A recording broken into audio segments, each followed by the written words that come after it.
السلام علیکم ورحمۃ اللہ وبرکاتہ۔ پیارے مسلمان بھائیوں اور بہنوں، بیٹوں اور بیٹیوں، عزیزوں، میں غلام مصطفیٰ اپنے چینل پیام اسلام پہ اللہ اور اللہ کے رسول کا پیغام لے کر حاضر۔ درس قرآن کے سلسلہ میں آج کا ہمارا سبق سورۃ الاعراف آیت نمبر 89 پر مشتمل ہے۔ اعوذ باللہ من الشیطان الرجیم، بسم اللہ الرحمن الرحیم۔ قد افترینا علی اللہ کذبا ان عدنا فی ملتکم بعد اذ نجانا اللہ منہا وما یکون لنا ان نعود فیہا الا ان یشاء اللہ ربنا وسع ربنا کل شیء علما۔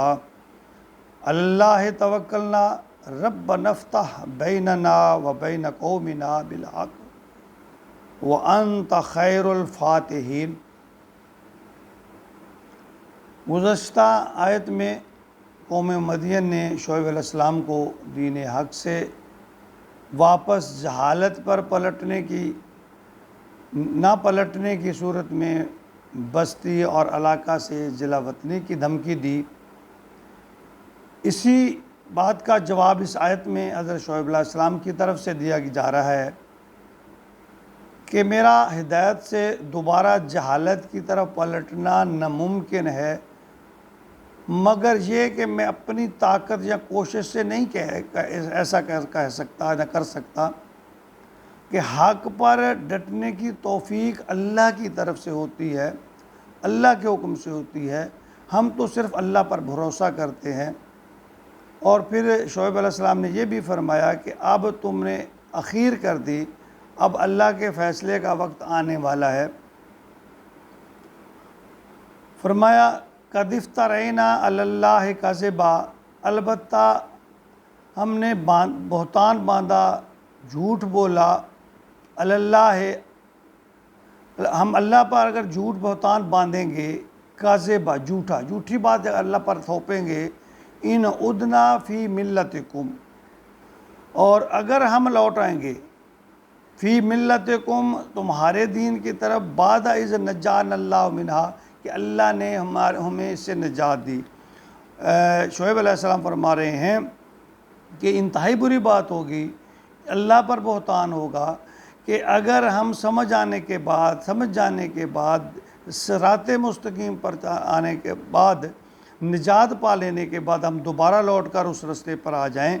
وما یکون لنا، اور نہیں ہے ہمارے لیے، ان نعود، کہ ہم لوٹ آئیں فیہا، اس پر، الا ان یشاء اللہ ربنا، ہاں مگر اللہ ہی چاہے۔ یعنی دیکھیں پیغمبر علیہ السلام کا اللہ کی طرف اپنے آپ کو کس طرح وہ بے بس محتاج سمجھتے ہیں، یا اللہ پر توکل کرتے ہیں کہ میرے بس میں نہیں ہے، اگر اللہ نے مجھے اس برائی کی طرف، برے رستے کی طرف لوٹا دیا تو میرے بس میں بھی یہ بات نہیں ہے۔ میں نہیں چاہتا کہ جب سیدھا راستہ مجھے سامنے نظر آ گیا، ہدایت مجھے مل گئی، تو میں جو تم کہہ رہے ہو کہ اپنے دین کی طرف، پرانے دین کی طرف لوٹ آؤ، تو میں ہرگز ایسا کرنے والا نہیں ہے۔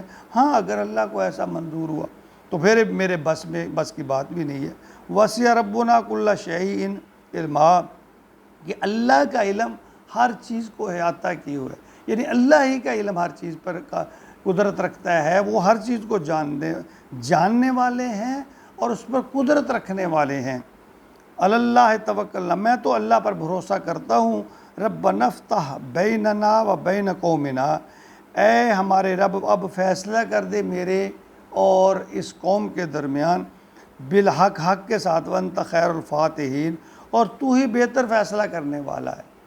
یعنی اللہ تعالیٰ کو کس طرح ایک پیغمبر ہونے کے باوجود حضرت شعیب علیہ السلام کس طرح اپنے آپ کو اللہ کے سامنے بے بس ظاہر کر رہے ہیں کہ ساری توفیق، سارے اختیار اللہ کے ہاتھ میں ہے، وہ جو چاہے۔ یعنی اللہ کے پیغمبر تکبر و غرور سے پاک ہوتے ہیں، وہ مکمل طور پر اللہ پر توکل کرنے والے ہوتے ہیں۔ یہاں شعیب علیہ السلام بھی اپنی عاجزی اور اللہ پر توکل کا جو اظہار کر رہے ہیں کہ کیسے ممکن ہے کہ اللہ کی طرف ہدایت آ جانے کے بعد ہم دوبارہ گمراہی کی طرف لوٹ جائیں۔ اور یہ بھی کہ جب حق بات ہمارے اوپر ثابت ہو چکی تو اللہ تعالیٰ ہی ہے اب ہمیں اس پر ثابت قدم دعا کرتے ہیں کہ اللہ تعالیٰ ہمیں اس پر ثابت قدم رہنے کی توفیق عطا فرمائے۔ وہ کہتے ہیں کہ یہ توفیق اللہ کی طرف سے ہے، یعنی ہر فیصلہ اللہ کے ہاتھ میں ہے، وہی حق اور باطل، گمراہی اور ہدایت کو الگ الگ کرتا ہے۔ صراط مستقیم پر چلنے والوں اور اس سے انحراف کرنے والوں کو اللہ خوب جانتے ہیں۔ شعیب علیہ السلام نے اپنا عزم ظاہر کرنے کے بعد معاملہ اللہ کے سپرد کر دیا اور اس امید پر کہ اللہ ہم پر اپنی نعمت اتمام فرمائے گا، ہمیں گمراہی اور عذاب سے محفوظ رکھے گا، اور یہ کہ متکبرین اور مکذبین ہلاک ہو کر رہیں گے۔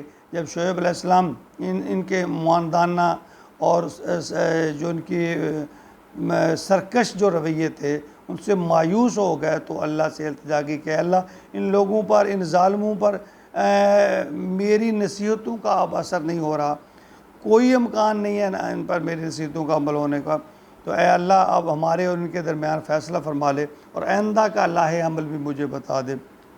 یہ ہمارے لیے ایک بڑا سبق ہے کہ اپنے نیک اعمال پر ترانہ کہ میں بڑا نمازی، نیک اور ذکر کرنے والا ہوں، یہ قطعاً درست نہیں ہے۔ نیکی کی توفیق جو ہے یا برائی سے بچنا جو ہے وہ صرف اللہ کی توفیق سے ہے۔ وہ جب تک ثابت قدم رکھے، انبیاء رسول کی تعلیمات سے بھی یہی سبق ملتا ہے کہ اگر نیکی کی توفیق مل جائے تو شکر کرو، نہ کہ اس پر اتراؤ۔ تو ایسا امام الانبیاء خاتم النبیین صلی اللہ علیہ وآلہ وسلم نے بھی تو اکثر آپ یہ دعا فرماتے ہیں کہ محبوب کبریاء ہیں، خاتم النبیین، امام الانبیاء ہیں، پھر اس کے باوجود اللہ کے محبوب ہیں، اس کے باوجود آپ اکثر یہ دعا کیا کرتے تھے، یا مقلب القلوب ثبت قلبی علی دینک، یعنی دعا کرتے ہیں اللہ مجھے دین پر ثابت قدم رکھ، یعنی خدا نہ خواستہ ہم اپنے آپ کو بڑا دیندار سمجھنے بیٹھ جائیں تو یہ بھی ایک متکبرانہ عمل ہوگا۔ نبی پاک صلی اللہ علیہ وسلم یعنی انبیاء دیکھو کیسے اللہ کے آگے جھکے رہتے، اپنے آپ کو بے بس ظاہر کرتے، یعنی اللہ کے نبی اکثر یہ دعا کیا کرتے تھے، یا مقلب القلوب ثبت قلبی علی دینک۔ ہم بھی مل کر یہ ساری دعا کریں، یا مقلب القلوب ثبت قلبی علی دینک۔ آمین آمین آمین یا رب العالمین۔